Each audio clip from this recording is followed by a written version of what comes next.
Բարև բոլորիդ, մի անգամ ևս նախ խորին շնորհակալություն այս միջոցառումը կազմակերպելու համար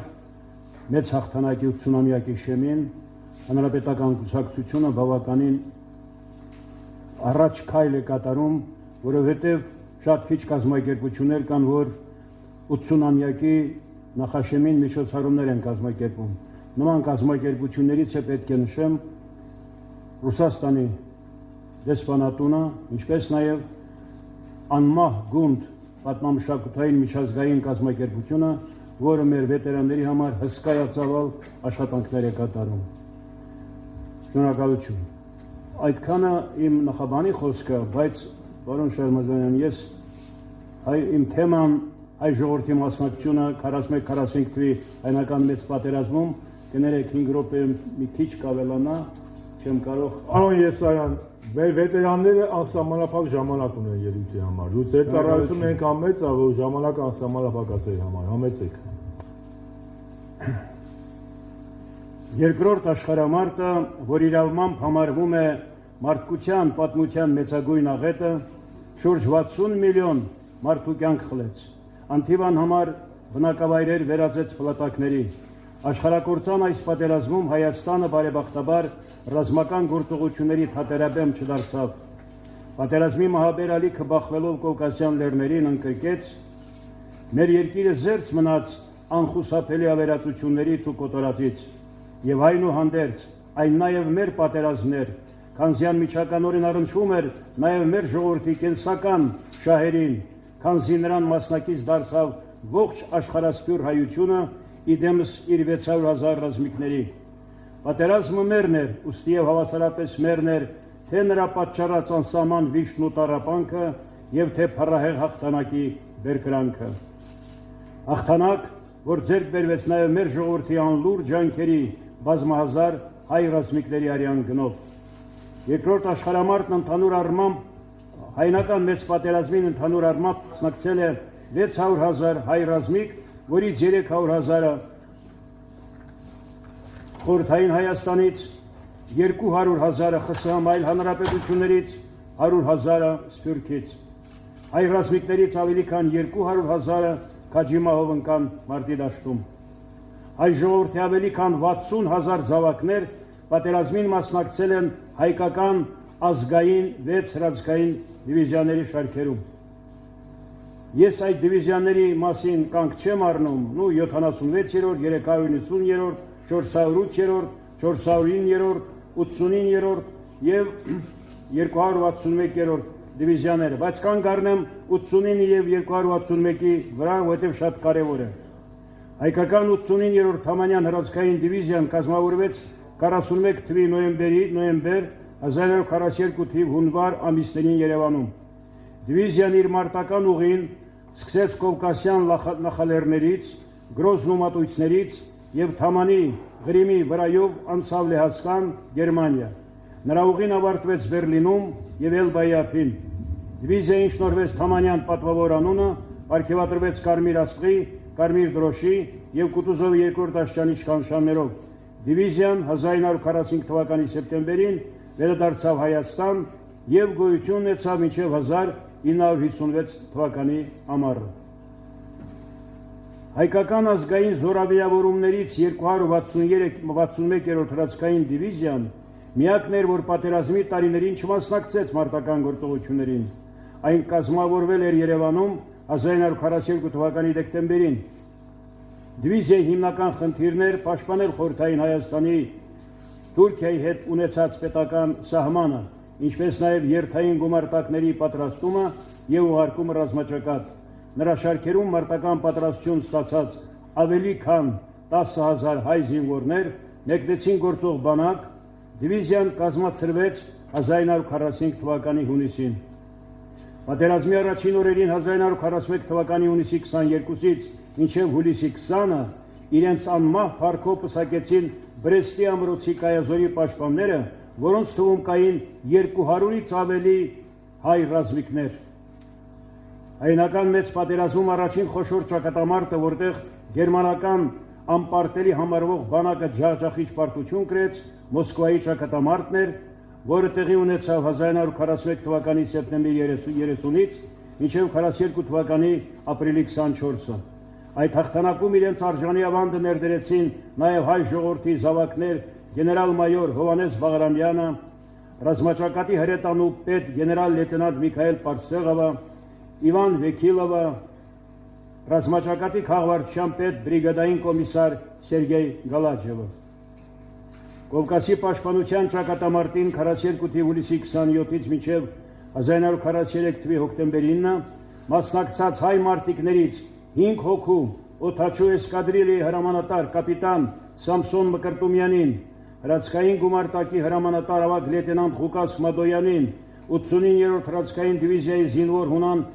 Ավետիսյանին, Ջահան Կարախանյանին եւ Սուրեն Արաքելյանին վերջին 3-ին հետմահու շնորհվեց Խորհրդային Միության հերոսի կոչում։ Կովկասի պաշտպանության համար մեդալով Հայաստանից պարգևատրվեցին 16800 աշխատավորներ, որոնց թվում էր նաև ամենայն հայոց կաթողիկոս Գևորգ 6-րդ Չորեքչյանը, ով կարևոր մասնակցություն ունեցավ Սասունցի Դավիթ տանկային շարասյունների ստեղծման նպատակով հանգանակության կազմակերպմանը։ Ուկրաինայի ազատագրման տարեգրության մեջ անջնջելի է 38-րդ բանակի 50-րդ հրացքային կորպուսի հրամանատար գեներալ-մայոր Սարգիս Մարտիրոսյանի անունը, որի զորքերը 1943 թվականի նոյեմբերի 6-ին առաջինների թվում ազատագրեցին Կիև քաղաքը։ Նա պարգևատրվեց Լենին իշխանանշանով եւ նշանակվեց քաղաքի կայազորի պետ Պարետ։ 1943 թվականի հոկտեմբերից մինչև 1944 թվականի մայիսի 12-ը մղած համառ մարտերից հետո ազատագրվեցին Կերճ եւ Ղրիմ թերակղզիները։ Այդ մարտերում առավել աչքի ընկած 10 հայորդիների շնորհվեց Խորհրդային Միության հերոսի կոչում։ Նրանցից 5-ը հայկական 89-րդ Թամանյան հրացքային դիվիզիայի զինվորներ ու սպաներ էին։ Դիվիզիայի մարտական դրոշը զարդարվեց կարմիր աստղի եւ կարմիր դրոշի իշխանանշաններով։ 1944 թվականի հունիսի 23-ից մինչև օգոստոսի 29-ը իրագործված լայնածավալ մարտական գործողության հետևանքով ամբողջովին ազատագրվեց Բելարուսիան։ Մարտերի մասնակից 9 հայորդիների շնորհվեց ԽՍՀՄ հերոսի կոչում։ Նրանց թվում էր առաջին մերձբալթյան ռազմաճակատի հրամանատար բանակի գեներալ Հովհաննես Բաղրամյանը։ Հայնական մեծ պատերազմի պատմության մեջ հերոսական էջեր են նվիրված Լենինգրադի պաշտպանությանը, որը տևեց շուրջ 900 օր։ Քաղաքի պաշտպանների մեջ կային բազմաթիվ հայեր, օդաչուներ Լազար Չապչախովը, Նելսոն Ստեփանյանը, տանկիստ Ալեքսանդր Մնացականյանը, ծովակալ Հովհաննես Իսակովը արժանացան Խորհրդային Միության հերոսի կոչման։ Հայ ռազմիկներ իրենց անունը փառքով պսակեցին ֆաշիզմի լծից, նաև Մոլդովայի, Մերձբալթիկայի, Արևելյան եւ Կենտրոնական Եվրոպայի երկրների ժողովուրդների ազատագրման մարտերում, եւ նրանք հաղթողի իրավունքով իրենց անունները գրեցին Ռայխստագի պատերին։ Պատերազմի հաղթական փուլի այդ մարտերին մասնակցեցին տասնյակ հազարավոր հայեր, որոնցից 34-ին շնորհվեց Խորհրդային Միության հերոսի կոչում։ Բերլինը գրավողների առաջին շարքերում էին 11-րդ գվարդիական տանկային կորպուսի հրամանատար գվարդիայի գնդապետ Համազատ Բաբաջանյանը, որն արժանացավ տանկային զորքերի գեներալ-մայորի կոչման, 35-րդ մեքենայացված բրիգադի հրամանատար գեներալ-մայոր Մայակ Բաբայանը, որին հետմահու շնորհվեց ԽՍՀՄ հերոսի կոչում։ Բերլինի գրավման մարտերում աչքի ընկնելու համար Կուտուզովի երկրորդ իշխանանշանով պարգևատրվեց 89-րդ հայկական Թամանյան հրացքային դիվիզիան։ Հայ ժողովրդի զավակներ աչքի ընկան նաև հեռավոր արևելքում։ Երկրորդ համաշխարհային պատերազմի եզրափակիչ մարտում մարտական գործողություններին, որի հետևանքով 1945 թվականի օգոստոսի 9-ից մինչև սեպտեմբերի 2-ը ջախջախվեց ֆաշիստական Գերմանիայի դաշնակից կայսերական Ճապոնիան։ Ֆաշիզմի դեմ տարած հաղթանակում իրենց զգալի ավանդը ներդրեցին նաև անտեսանելի ճակատի մարտիկները, լեգենդար հետախույզներ գեներալ-լեյտենանտ Հայկ Հովակիմյանը, գեներալ-մայորներ Իվան Աղայանցը, Միքայել Ալավերդովը, Վյաչեսլավ Գևորգովը, գնդապետ ԽՍՀՄ հերոս Գևորգ Վարդանյանը եւ շատ ուրիշներ, որոնց ծառայությունները հասկանալի պատճառներով թերի են լուսաբանված։ Սփյուռքահայերի հանգանակած միջոցներով Կարմիր բանակը համալրվեց Սասունցի Դավիթ եւ գեներալ Բաղրամյան տանկային շարասյուններով։ Հազարավոր սփյուռքահայեր ընդգրկված էին ֆաշիստական Գերմանիայի զավթած երկրների դիմադրական պարտիզանական շարժման շարքերում։ Նրանցից Միսակ Մանուշյանը հետմահու արժանացավ Ֆրանսիայի դիմադրական շարժման հերոսի կոչման։ ԱՄՆ-ի բանակում մարտնչել է շուրջ 20,000 հայ։ Լեյտենանտ Երվանդ Դերվիշյանն արժանացել է Ամերիկայի ազգային հերոսի կոնգրեսի պատվո մեդալ շքանշանի։ Ավելի քան 30,000 հայ էր կռվում Մեծ Բրիտանիայի և Ֆրանսիայի բանակների շարքերում, որոնց զգալի մասը զորակոչվել էր Եգիպտոսից, Սիրիայից, Լիբանանից և այլ երկրներից։ Մարտական շքանշաններով ու մեդալներով պարգևատրվել է 66,802 հայ ռազմիկ, Խորհրդային Միության հերոսի կոչման արժանացել է 107, այս թիվը մի քիչ տատանվում է տարբեր գրականությունների մեջ, նույնիսկ գրվում է 99, նույնիսկ գրվում է 103, նույնիսկ գրվում է 108, 100, քանի որ վերջին տարիներին գրականության մեջ ավելի շատ արծարծում է 107 հայ, որից 4-ը խորհրդաֆիննական պատերազմում, ևս 3 հայ այդ կոչմանն արժանացել են հետպատերազմյան տարիներին կատարած խրագործությունների համար։ Հովհաննես Բաղրամյանը և Նելսոն Ստեփանյանը այդ կոչմանն արժանացել են կրկնակի։ Հայ ռազմիկներից 6-ը կրկնել են Ալեքսանդր Մատրոսովի, 7-ը Օթաչուներ Գասցելոյի սխրանքը։ Խորհրդային Միության հերոսի կոչմանն արժանացել նաև Հայաստանի Հանրապետություն Խորհրդային Հայաստանում բնակվող 10 այլ ազգի ռազմիկներ։ Զինվորական փառքի շքանշանի լրիվ ասպետ են դարձել 27 հայ ռազմիկներ։ Պատերազմին մասնակցել է ավելի քան 10,000 հայուհի, որոնցից 4,000-ը Խորհրդային Միությունից, 1,800-ը Արցախից, մյուսները ԽՍՀՄ այլ հանրապետություններից ու Թուրքից։ Պատերազմին մասնակցել են 64 հայ գեներալներ, 1 ավիացիայի մարշալ, 1 ծովակալ։ Պատերազմից հետո գեներալի կոչում է ստացել պատերազմի մասնակից ևս 83 հայ, իսկ Հովհաննես Բաղրամյանը Խորհրդային Միության մարշալի 1955 թիվ, Հովհաննես Իսակովը Խորհրդային Միության նավատորմի ծովակալի 55 թիվ, Համազած Բաբաջանյանը զրահատանկային զորքերի գլխավոր մարշալի 1975 թիվ,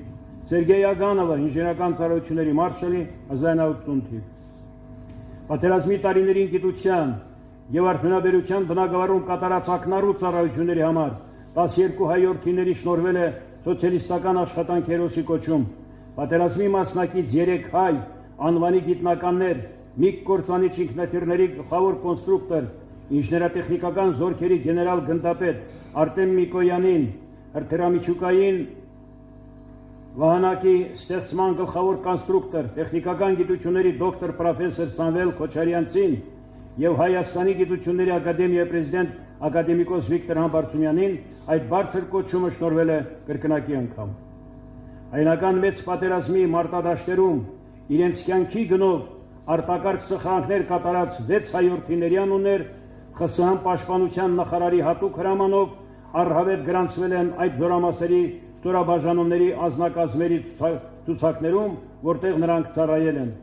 Հայնական մեծ պատերազմի տարիներին հայ զորավարներից մեկը եղել է ռազմաճակատի, 3-ը բանակի, 5-ը կորպուսի, 22-ը դիվիզիայի, 25-ը բրիգադի, ավելի քան 100-ը գնդերի հրամանատարներ։ Հայ գեներալներից 3-ը եղել են ռազմաճակատի ռազմական խորհրդի անդամ, 2-ը ռազմաճակատի հրետանու հրամանատար, 3-ը ռազմաճակատի վարչության պետ, 2-ը ռազմաճակատի գլխավոր վիրաբույժ և այլն։ Հայ ժողովրդի զավակները մարտնչել են բոլոր ռազմաճակատներում և տարբեր զորատեսակների կազմում, հետևակայիններ, օդաչուններ, ծովայիններ, տանկիստներ, հրետանավորներ, սակրավորներ, կապավորներ, բժիշկներ և այլն։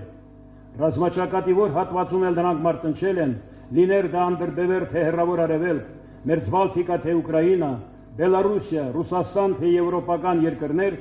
ամենուրեք բարձր են պահել հայ ժողովրդի պատիվը,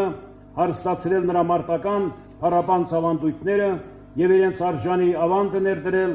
աշխարհի առաջադեմ մարդկության ողերիմ թշնամի ֆաշիզմի դեմ տարած պատմական հաղթանակում, դրանով իսկ Հայաստանը փրկելով մի նոր եղեռնից։ Շնորհակալություն,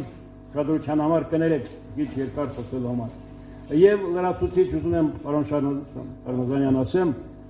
բարեկամներ, այսօրվա դրությամբ Հայաստանում բնակվում են 32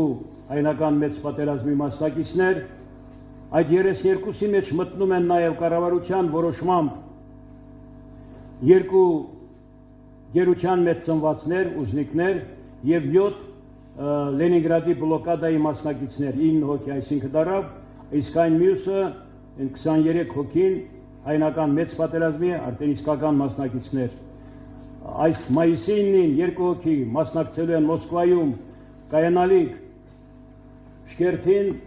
2 հոգի Լենինգրադի բլոկադնիկներ գնալու են Լենինգրադ մասնակցելու այնտեղ Շքերթին եւ 2 հոգու հարազատներ, որ իրենք չեն կարող գնալ, գնալու են Չինաստան, նրանք ովքեր մասնակցել են Ճապոնիայի դեմ մարտերին։ Այսքանը Ավլուր ասեցիք, դա մենք թե չեմ մեր ժողովրդի մենակ այդ կապիտուլան տամ մայիսի 9-ին ներկայացնի, լավա գոնե մեր հերոս վետերանները ընդեղ են մնելու մայիսի 9-ին։ Եվ մի վատ լուր։ Մինչև օրս նախկին միության, խորհրդային միության հանրապետություններից միայն մեր հանրապետությունը, որ չի ստացել հայնական մեծ պատերազմի հաղթանակի 80-ամյակի մեդալներ։ Да, я չգիտեմ ինչու է ձգձգվում, товарищ Новиков, я вас прошу это передайте Сергею Павловичу. Наши ветераны до сих пор не получили юбилейные медали 80-летия Победы. Уже приближается 9 мая, а каждый спрашивает, звонят и спрашивают, когда мы будем получать. Списки мы представили 4-5 месяцев тому назад. До сих пор мы не получили. Мы работаем.